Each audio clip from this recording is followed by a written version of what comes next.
لە داخرانی ئاسمانەوە بۆ گەڕانەوەی دەرگاکان چۆن یەکێتی گەڕایەوە ناو هاوکێشەکان. نیسانی 2023 تورکیا ئاسمانی خۆی بەڕووی فڕۆکەخانەی سلێمانیدا دادەخات. تشرینی یەکەمی 2025 هەمان ئاسمان دەکرێتەوە. تەمووزی 2026 جێگری سەرۆکی حکوومەتی هەرێم لە ئەنقەرەیە و وەزیری دەرەوەی تورکیا پێشوازی لێ دەکات. ئەم سێ وێستگەیە بە تەنها کورتەی گۆڕانێکی قوڵن لە پێگەی یەکێتی نیشتیمانی کوردستاندا لە هێزێکەوە کە لە خوێندنەوەی زۆرێک لە شڕۆڤەکاراندا بە ئەکتەرێکی گۆشەگیر و کەم چالاک وەسف دەکرا بۆ لایەنێک کە ئەمڕۆ لە ناو چەقی هاوکێشە ناوچەی و نێودەوڵەتیەکاندا جێی خۆی کردوتەوە. قۆناغە سەختەکە لە نیسانی 2023 دەستی پێکرد کاتێک ئەنقەرە گەشتە ئاسمانیەکانی بۆ سلێمانی ڕاگرت، بڕیارێک کە زیاتر لە 2 ساڵ و نەوی خایاندوو بووە دیارترین سیمبۆلی سڕبوونی پەیوەندیەکان.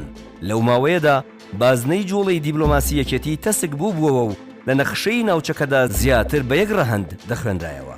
وەرچەرخانەکە لە 2025 هات لە 11 تەمووزی 2025 لە نزیک سلێمانی و لە بەردەم کامێرەی میدیا جیهانیەکاندا یەکەم گروپی چەکداران چەکەکانیان سووتاند. دەستپێکی پرۆسەیەک کە ئەردۆغان بەلاپەڕەیەکی نوێی مێژوو ناوی برد. خاکی سلێمانی بوو بە سەکۆی گرنگترین پرۆسەی ناوچەکە و یەکێتیش کە پشتیوانیەکی ئاشکرای لە پرۆسەی ئاشتی کرد بوو لە بەرامبەر ئەنقەرەدا لە خانەی کێشەوە گواسترایەوە بۆ خانەی بەشێک لە چارەسەر. 3 مانگ دواتر تورکیا قەدەغەکەی سەر فڕۆکەخانەی سلێمانی هەڵگرت و کۆمپانیا تورکیەکانی فڕین وردە وردە دەگەڕانەوە یەکەم بەرهەمی بەرجەستەی گۆڕانەکە. لە 2026دا کرانەوەکە قوڵتر بووەوە. بە پێی شیکاری ئاماریەکەی ڤار تەنها لە ئادارەوە تا تەمووز 21 دیدار و پەیوەندی دیبلۆماسی لە پێگەی جێگری سەرۆکی حکوومەتەوە تۆمار کراون لە ئیتالیاوە تا ئەلبانیا و سوید، بەڵام گرنگترین وێزگە ئەنقەرە بوو.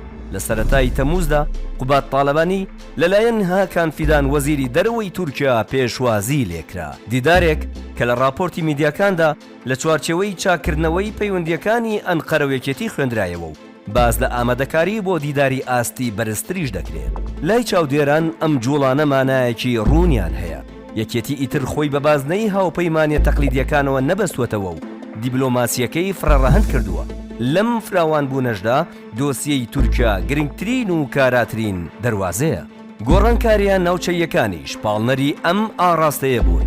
شەڕی حوزەیرانی 2025 نێوان ئیسرائیل و ئێران و هەژانی هاوسەنگیە کۆنەکان لای شڕۆڤەکاران ئەو خوێندنەوەی بەهێز کرد کە پشتبەستن بە تاکەتەوەرێک بۆ هەر ئەکتەرێکی ناوچەکە تێچووەکەی بەرز بووەتەوە.